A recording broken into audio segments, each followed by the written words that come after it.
पंडित समाज के नेता, विचारक, बुद्धिजीवी, हमारे मार्गदर्शक, जिनका योगदान कश्मीरी समाज और राष्ट्र निर्माण में वक्त वक्त पर हो रहा है, करते हैं, उनका योगदान है। आज उनको भी हम भारतीय जनता पार्टी कश्मीर डिस्ट्रिक्ट से उनका हम स्वागत करते हैं। विधिवत आगे बढ़ाने के लिए मैं आदित्य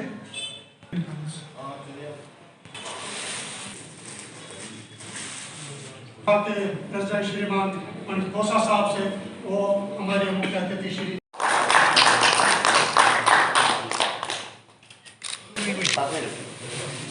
वेल गल करते बोलना तो है ना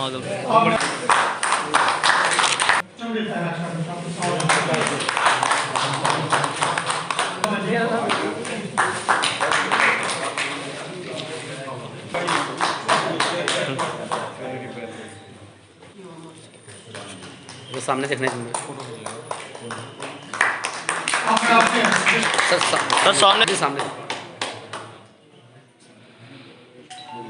आज के इस का शुभारंभ श्री राम। खासकर पिछले 3 वर्षों से जो जूझते आ रहे हैं उन सभी महानुभावों का यहाँ पर स्वागत है। मेरे से पहले श्रीमान धन्यवाद आप सबका। आज हमें बहुत खुशी है, बहुत हर्ष से हम ऐसे महानुभावों को हम कश्मीरी पंडित समाज वेलकम करते हैं।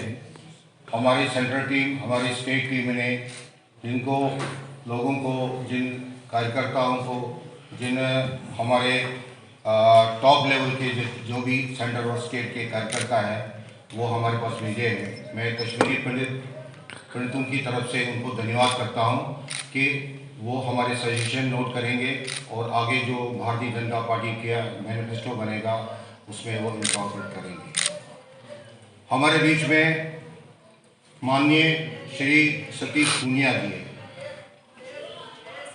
सतीश पूनिया जी राजस्थान स्टेट के स्टेट प्रेसिडेंट रह चुके हैं भारतीय जनता पार्टी के, और वहाँ पर एक्स MLA भी थे और भारतीय जनता पार्टी के कर्मठ कार्यकर्ता है जिन्होंने अपनी छाप राजस्थान में और राजस्थान के बाहर दिल्ली में और बाकी स्टेटों में छोड़ी है। जी सर, क्या कहना चाहेंगे आज का जो प्रोग्राम रखा है? आज का प्रोग्राम जो भारतीय जनता पार्टी की परंपरा है कि लोगों के साथ संवाद करते हुए लोगों की राय के ऊपर और देश को आगे कैसे ले जाएं, इसमें उनके सुझाव लेते हुए विकसित भारत के लिए जो इस बार का मैनिफेस्टो बनेगा, भारत जो संकल्प पत्र बनेगा, उसमें लोगों का सुझाव लेना, लोगों से राय मांगनी, उसी के संदर्भ में आज यहाँ पर कश्मीर पंडित सभा अम्फला में कार्यक्रम है। कश्मीर का जो समाज है, माइनॉरिटी हिंदू समाज है, उनसे सुझाव मांगेंगे। उसके प्रमुख नागरिक यहाँ पर बुलाए गए हैं।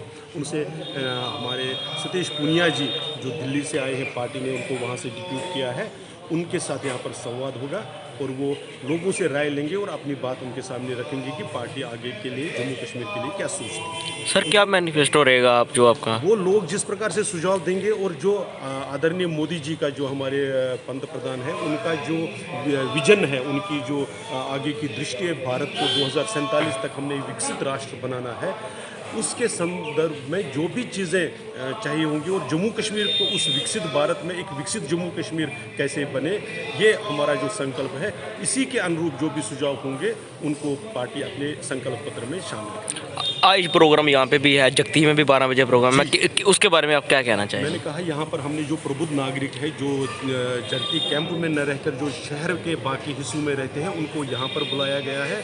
और जो जगती में कैंप और कैंप के आसपास रहने वाले लोगों को हमने जगती में बुलाया है, ताकि जगती एक बड़ा टाउनशिप है जहाँ पर लगभग 20,000 लोग रहते हैं। उन सब के साथ भी पार्टी का संवाद हो, पार्टी के राय में उनकी राय भी शामिल हो, इसलिए जगती में भी एक कार्यक्रम।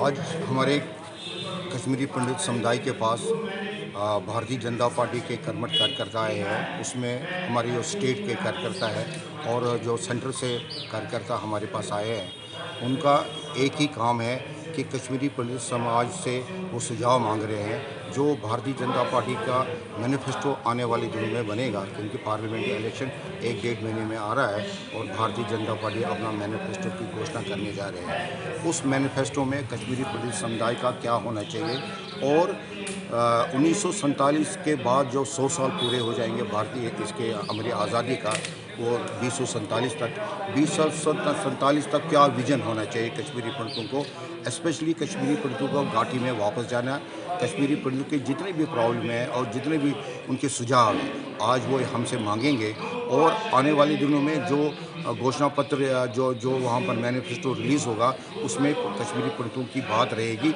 इसके लिए आज वो पूनिया जी हमारे पास आए हैं। मुझे लगता है ये लोग संवेदनाएं खो चुके हैं, क्योंकि सब लोगों ने जो बांग्लादेश में, अफ़गानिस्तान में, पाकिस्तान में जो हिंदू विस्थापित हैं, भारतवंशी जो विस्थापित हैं, उनकी जो पीड़ा है उनको पहली बार प्रधानमंत्री नरेंद्र मोदी, अमित शाह जी ने उसको पहचाना और ये तक कहा था कि भले ज़िंदगी चली जाए लेकिन हम नागरिकता संशोधन कानून लागू करेंगे।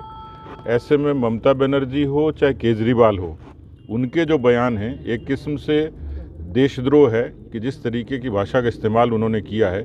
मुझे लगता है कि वो लोग आएंगे। बहुत लोग ऐसे थे जो ये कहते थे कि पीढ़ियाँ गुजर गई, लेकिन हमारी इच्छा है कि हमारी जो अंतिम सांस है हमारे अपने देश की माटी से हमारी सांसें निकलें।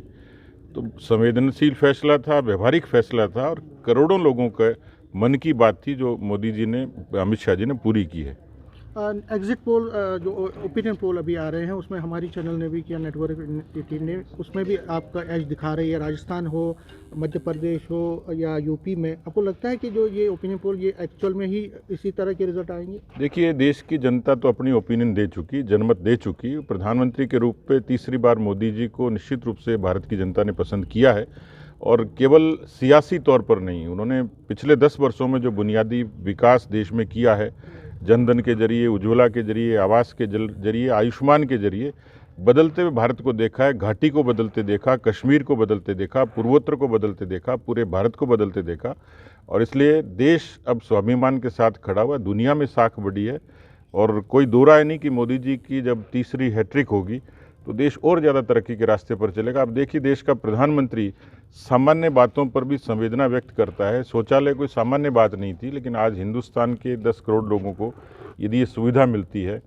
देश का प्रधानमंत्री ये सोच ले कि बैंक का खाता, और दूर मत जाइए, कोरोना जैसी महामारी में देश के लोगों को जिस तरीके से सुरक्षा दी है, अद्भुत है और 2047 तक का कोई विजन देख सकता है तो प्रधानमंत्री देख सकते हैं। इसलिए मुझे लगता है कि ओपिनियन पोल से भी ज़्यादा ओपिनियन मजबूती से भारत की जनता मोदी जी को देगी। लास्ट में पूछना चाहूँगा, आप यहाँ जम्मू, देखिए, आप उस समय को देखिए जब वाजपेयी जी ने जमहूरियत, कश्मीरियत और इंसानियत की बात कही थी तो पूरे कश्मीर के बदलाव के लिए कही थी, उत्थान के लिए कही थी और जिस तरीके का दंश कश्मीरी पंडितों ने झेला है, विलंब हो सकता है लेकिन मुझे पूरा भरोसा है देश की सरकार कश्मीरी पंडितों के साथ खड़ी है।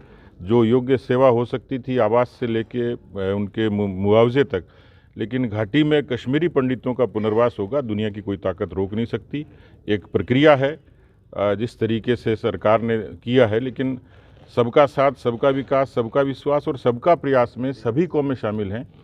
इस देश के हर नागरिक को सुविधाएं भी दी हैं, इज्जत भी दी है, सम्मान भी दिया है। तो मुझे लगता है कि जो पीड़ा कश्मीरी पंडितों ने भुगती है, निश्चित रूप से मोदी जी की सरकार प्राथमिकता से उनकी संवेदनाओं को समझ के काम करेगी।